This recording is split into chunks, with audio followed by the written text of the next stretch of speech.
So, um, for those of you that are in advanced production, ideally, today by the end of class, you're going to be finished with illustrated still life.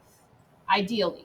Okay. I want you to remember some basics for that is it is supposed to be a simplified vector. So don't get too bogged down in all the line work, and especially don't get too bogged down in all of the coloring. Okay, keep your shadows and highlights to a minimum. Like if you kind of look at this example here, they're mostly big, bold shapes. You can do some gradients, but it doesn't have to be perfectly shaded with super accurate value throughout the whole thing. It just needs to give the suggestion of lighting. Okay, so consider that.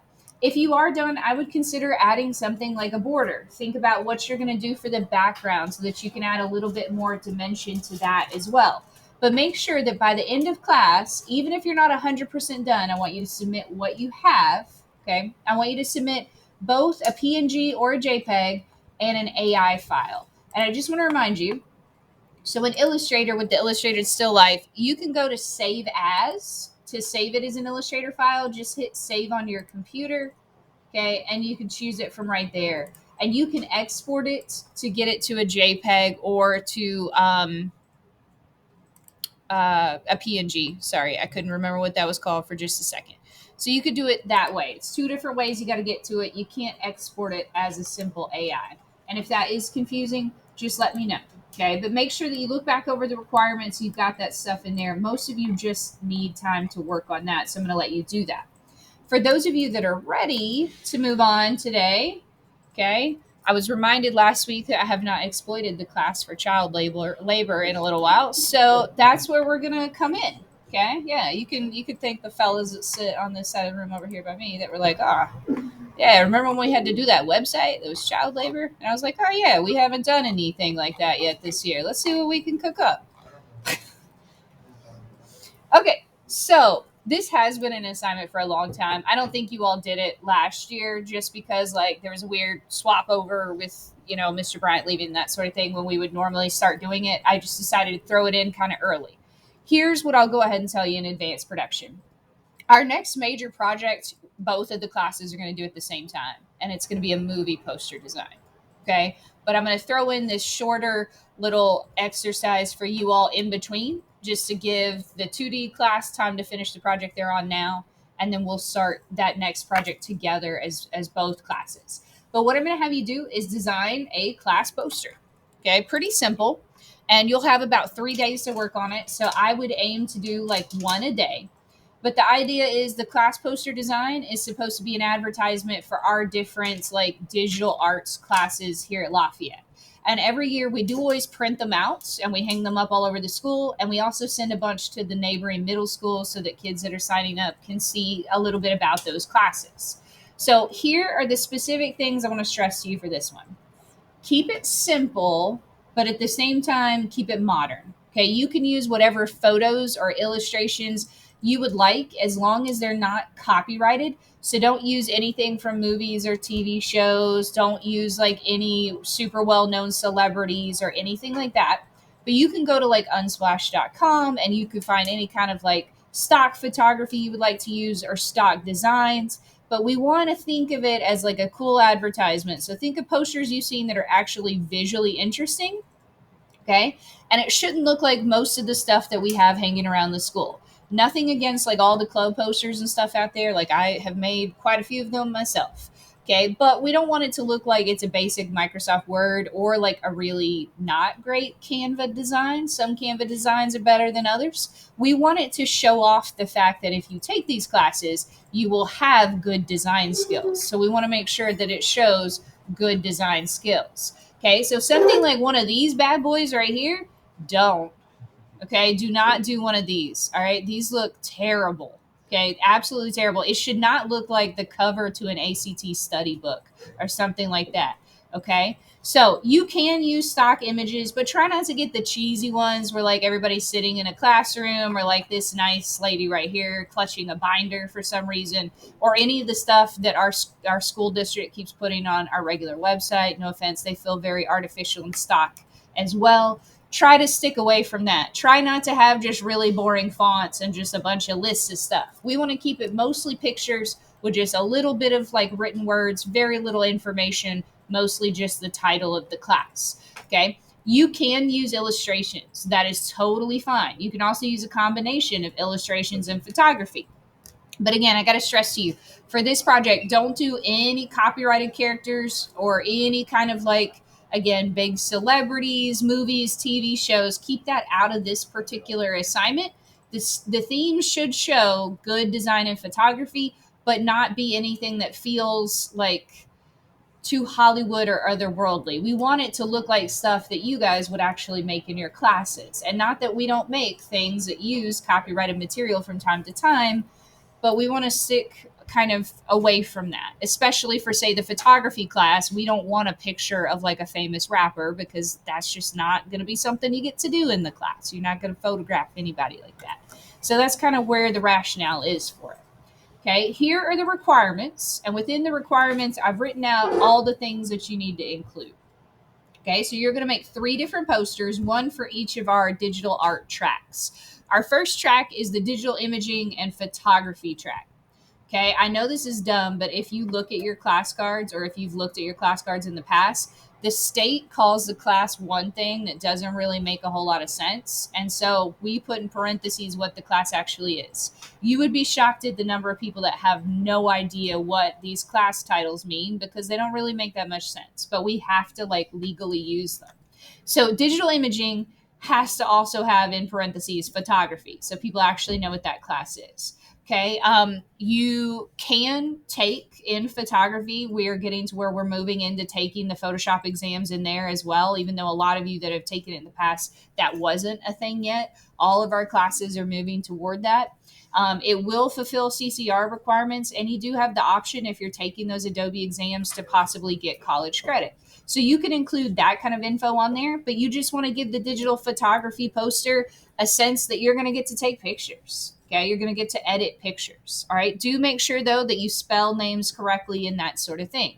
Okay, that's all you really have to include. You can include down at the bottom info like come see myself or Mr. Townsend is the new photography teacher, and that's included on the next slide. But our second pathway is intro to media arts. Okay, typically we didn't always used to do this, but typically now we only advertise the intro to media arts class because if you made it to intro to media arts and you're interested in taking an upper level, we'll talk to you about it. The one we really need to advertise is the first level. So, yeah, you have to take intro to media arts first. Okay, there are no other prerequisites other than that, but you can't take 2D or advanced production until you've had those sort of in order. And then, just like the photo class, you can get college credit, you can earn CCR, and you can get certifications in Adobe. And then the last track that we have is interactive design. And this is one that also has to have a parentheses next to it. Okay, it has to say film and animation because that's also what it's like technically called. So you have to include that. Okay, if you do take interactive design, that does lead to another level as well. You can take moving image animation, and it also will lead to college credit, CCR requirements, and certification in Adobe because just like photography class, we're moving into those things in the regular first levels too. So those are 3 different designs that you're going to make. Okay, aim to do 1 a day. Okay, and here's some of the info it has to have. Number 1, this is like the most important one. It does have to have the proper class name, make it super big, easy to read. People will notice it very quickly. It should also include some kind of photo or illustration that's high res, makes sense in some way. So, in some way, it should seem visually intriguing and sort of relevant to whatever the class is. It can be offensive or political or like go against any kind of school rules or anything like that. Okay, don't use any memes. Don't. Okay. Don't rely on the image to do 100% of the work. You also have to make the typography or the lettering and the writing look interesting. So you should have a tagline of some kind, like a subtitle that says something to the effect of sign up for, and then whatever the class is, or take whatever the class is, or on your schedule card, circle digital imaging, whatever. Okay. You can also include a very short sentence like learn to use professional digital cameras and how to use Photoshop, or learn to draw, illustrate, and animate, so on and so forth. Okay. And somewhere on there, down at the bottom, this can be like the smallest part, but have it say, if you have questions, see Ms. Jurek in 133 or Mr. Townsend in 208. Okay, so basic little things like that. And all of this is typed out on the Canvas page too, just for you to see it. Okay, you can include some of your own previous work so that you don't have to design anything straight up from scratch if you don't want to. A lot of students have done that in the past. I'll show you some previous examples. Some of them are definitely good, some of them are okay, and some of them are just kind of bland. None of them are really terrible, but like some are better than others. And I'll admit, some of them were made by myself and Mr. Bryant, and they're not exactly in the best category on here. Okay. So these are the ones I would consider like the cool, more like immediately intriguing ones because you don't have to read a whole lot. Like you could tell very quickly what the class name is, and it's just kind of intriguing. Okay, both of these happen to be for two-dimensional media design. Actually, Rex, your sister made this one on the left over here. Yeah, yeah. So it's been a little bit since these were made. But yeah, those are both quick, easy to read. Okay, and visually interesting. Do they necessarily like, I mean, do we have anonymous hackers in two dimensional media design? Not that I'm aware of. Okay, but it's a visually interesting poster nonetheless. Okay, this is one, this is actually Susanna who did the bat motivational stained glass that I threw on the classroom assignment. They used to do polygonal self portraits, and this was one that she had made in her class. So she just used an assignment she'd already done and put some text on top of it. Okay, but here are a couple of other ones here. Okay, there's some digital imaging. It's a photo class. Find just a nice, interesting photo or a picture of someone taking a photo. This one was a little more elaborate. I can't remember if Mr. Bryant built this one or if another student did, but it's camera parts put together.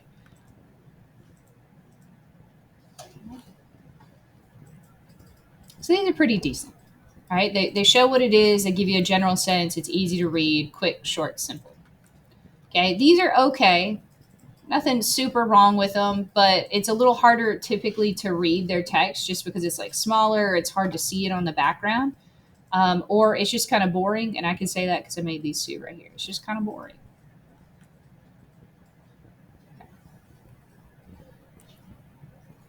Or it doesn't have enough information. There's a couple like that. Like, yeah, nothing wrong with golf. Not sure what golf has to do with anything else, though. Yeah, I don't know.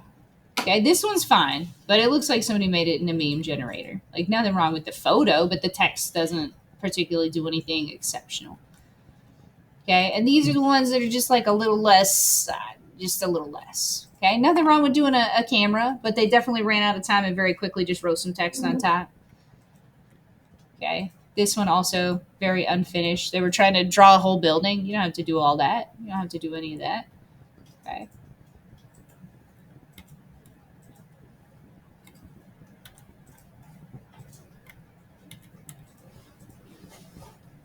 So yeah, that's going to be the next sort of thing that you work on. And I know most of you are still working on your still lives. So does anybody have any questions just at this point in time about this upcoming project? Okay. Okay. Cool. Cool. If you do have questions, though, just ask me. And I'll pause this there.